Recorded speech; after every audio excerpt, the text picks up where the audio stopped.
सदा पंहिंजी सिंध में ख़ुशियूं हुजनि खोड़, मुर्की ॿधन मोड़, घोट हर कंहिं घर में।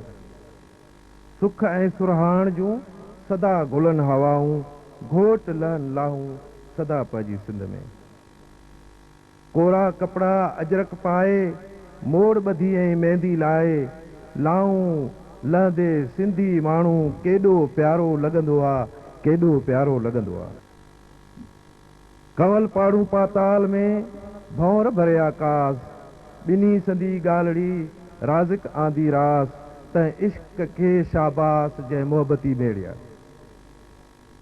अब्बास डेवलपमेंट फाउंडेशन जे तरफ़ खां कोहिस्तान जे सिंध जे हिननि प्यारनि माण्हुनि जे ख़िदमत में जेका ही इज्तिमाही शादी जी तक़रीब थी आहे, उन में अवां सभई मुअज़्ज़िन, घोट ऐं घोटनि सां गॾु आयल संदन माइट ऐं जेके असांजा मुअज़्ज़िज़ वेठा आहिनि, जेके असांजा सहाफ़ी वेठा आहिनि, KTN जा दोस्त वेठा आहिनि, सिंध TV जा दोस्त वेठा आहिनि, ऐं उहे भेनरूं ऐं भाइर जेके असांखे बराए रास्त हिन तक़रीब खे पंहिंजे घरनि में ॾिसी रहिया आहिनि, उन्हनि सभिनीनि खे अब्बास डेवलपमेंट फाउंडेशन जी तरफ़ खां वेलकम था चऊं ऐं संदन एहसान जो असांजी हिन महफ़िल में हली आया।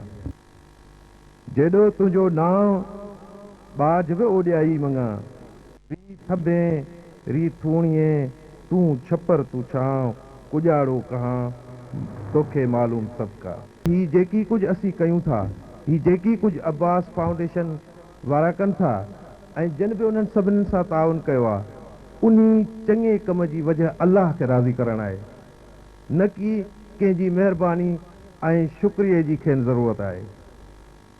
लतीफ़ साईं चयो आहे, सुलह जन सजणनि सी से ॼमाणींदासे, अल्लज़ीन आमनू वकानू यत्तकून, उन भर उभा जे नेई नोदिन खे ॾुखी चटे चाढ़िया।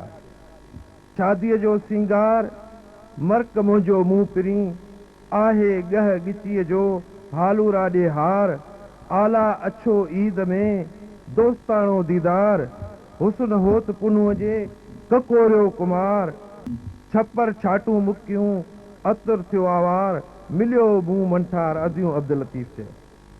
तन तस्बी मन मणियो दिल दंबूरो जन, तंदूं जे तलब जूं वदत सुर वजन, वदहू ला शरीक लहू इहो राग रगन से सुताई सुअन निंड इबादतन जी।